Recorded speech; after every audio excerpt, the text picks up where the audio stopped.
I married a man who loves farting for pleasure, and it's destroying our marriage. Now I'm divorcing him because he chose farts over me. I really wish I could say this was a joke. Honestly, part of this mess is my fault for not dating John longer before we tied the knot. And during most of our dating phase, I had completely lost my sense of smell due to COVID. Sounds unbelievable, right? But it's true. On a side note, I did get my sense of smell back eventually. Another crazy part of this is that when we were dating, he mostly stayed at my place, and I didn't stock a lot of junk food for his late-night munching. This little detail is super important for the story. After we got married, things took a nosedive fast. John started devouring all sorts of snacks and dairy late at night. Sometimes he'd even go out to grab a deep dish, fried cheese-loaded pizza, and scarf it down at 11 p.m. after polishing off a whole bag of greasy chips and about 27 pieces of taffy. And a glass of milk, or 3. At first I thought it was just the occasional bad fart. But as the nights went on, those bad farts turned into a nightly horror show. I know what normal stinky farts are like, even the nasty sulfuric ones. But these were beyond anything I'd ever experienced. These farts were life-threatening. The first time one really hit me, I vomited on the spot. I could taste it. It was like the smell had a physical presence in the air. I'm convinced it's soaked into the carpet and walls now. Rotten egg doesn't even begin to cover it. It was like something had died inside his stomach and was seeping out, trying to kill anyone who dared to breathe it in. John's farts aren't human. They're not just gross, rotten egg farts. There's something seriously wrong with him. These farts seem almost alive, with a malevolent intent, and they are terrifying. If there was a horror movie about farts, it would be about his. They're unsettling, to say the least. They make you feel like something awful has happened, like a murder. Your spirit can't rest because these farts aren't normal by any stretch. They're violently horrifying. By the second month of our marriage, I had to stop sleeping in our bedroom. I had to crank up the AC, shove towels under the doors, turn on fans, and sleep in my daughter's room with her. One night, he snuck into her room and farted while I was almost asleep, causing me to start dry heaving. I ended up locking the door when we slept.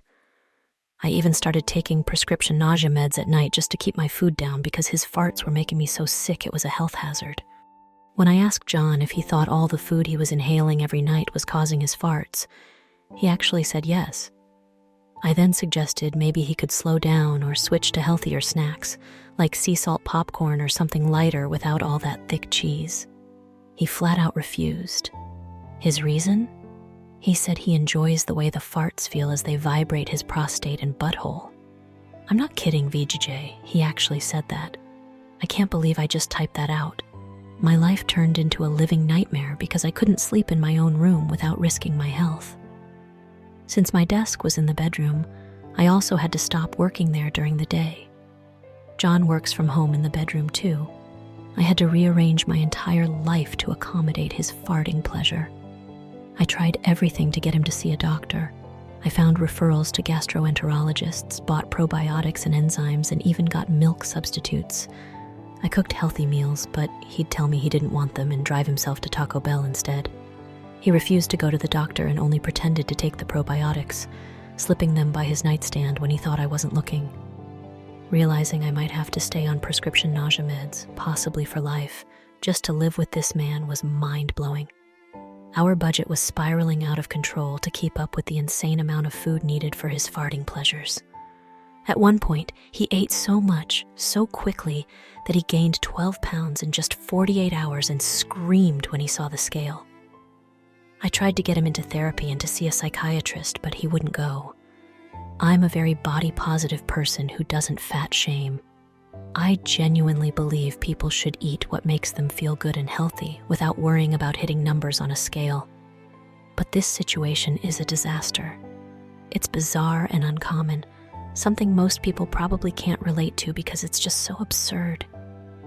John told me he will always choose the feeling of those vibrational farts, the smell and the greasy snacks and cheese over me. He said that's a hill he's willing to die on. So, That's why I'm divorcing my husband over farts. On the surface, it might seem like it's just about farts and that I'm a shallow wife, but it's so much deeper than that.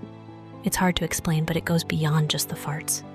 Now let's move on the next story. I'm pretty small and always mistaken for a child, leading to endless misunderstandings and lonely situations. I'm pretty small. At 4'7", I often get mistaken for a kid even though I'm in my 30s. Ever since I moved out of my parents' place and got my own house, I've been dealing with mistaken identity issues nonstop. My friends love to remind me how small I am, joking that I could fit into a carry-on bag for cheaper airfare. Over the years, they've had a field day with my size. They've suggested I shop from the American Girl catalog, which is meant for dolls, or cram myself into a suitcase for a free flight. During a ghost tour, they pushed me into a tiny hole where I found nothing but cobwebs and an old quarter from 1998. Once, they even locked me inside a locker at Hershey Park. They've picked me up and carried me around, only to drop me later. And, in the ultimate prank, they bought me a pink kid leash with emotional support human printed on it and made me wear it in public. I have to admit, that last one was partly my fault for jumping into the ball pit at one of the few remaining McDonald's play places. Honestly, I probably complained too much about not finding clothes that fit and having to knit my own. Now that it's summer, I can manage to squeeze into kids' t-shirts without cutting off circulation to my arms. But it's not just my friends who remind me of my size. The rest of the world does too.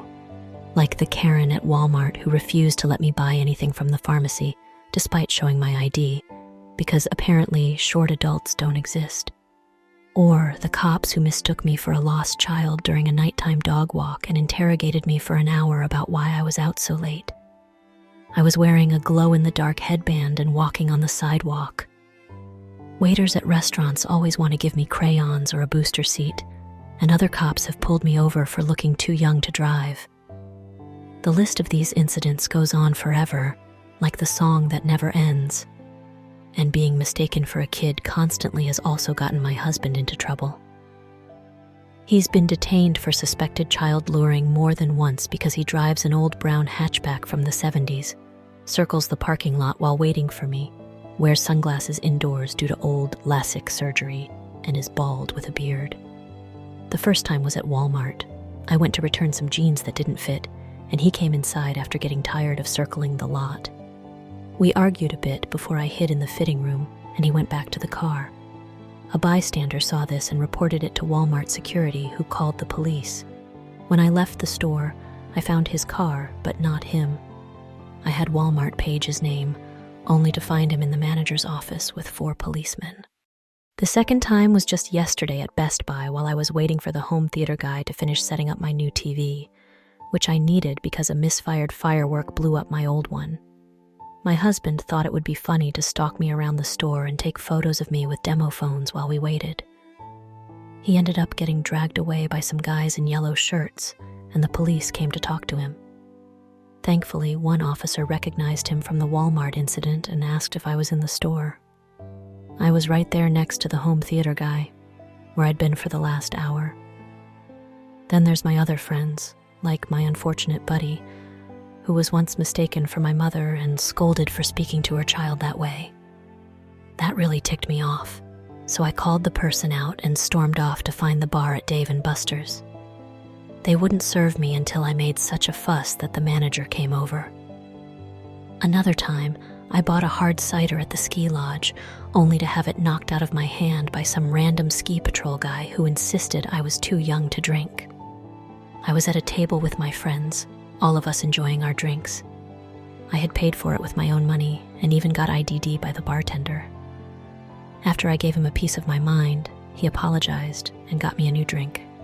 Now, for the grand finale, the cops and my neighbors, the same neighbors from whom we borrowed a spot-bought carpet cleaner. Despite living next to them for 6 years and them seeing me drive, my elderly neighbors still haven't figured out I'm an adult. They seem to think I'm some ageless kid. Oddly, this didn't involve the spot-bought. The neighbors didn't want it back and asked if our dog was housebroken yet. No, this involved my elderly male neighbor forgetting I exist and hearing my shouts and screams during a heated Fall Guys game at 10 p.m. while my husband slept. The old man called the police, reporting an unattended child in my house. He claimed he'd seen me multiple times without any parents around and wanted them to check. So the police showed up at my door, and these weren't the same officers from the Walmart and Best Buy incidents. They didn't believe me when I said, "I'm an adult, and this is my house." The state of my house didn't help, with a broken window covered in cardboard and burn marks on the walls, and carpet from a recent 4th of July mishap. But still, I didn't look remotely like a child, and I wasn't even dressed appropriately when I answered the door. I had to explain, while being spoken to by a female officer who knelt down to talk to me like a child, that this is my house, my car, and my goofy husband is upstairs. Eventually, I got my ID to show them who I was. They finally believed me, and the lady cop apologized for treating me like a kid. My husband somehow slept through the whole exchange and laughed for a good 15 minutes when I told him. The old lady neighbor later explained that her husband hadn't been taking his dementia medication, but assured me they'd try to remember I'm an adult next time.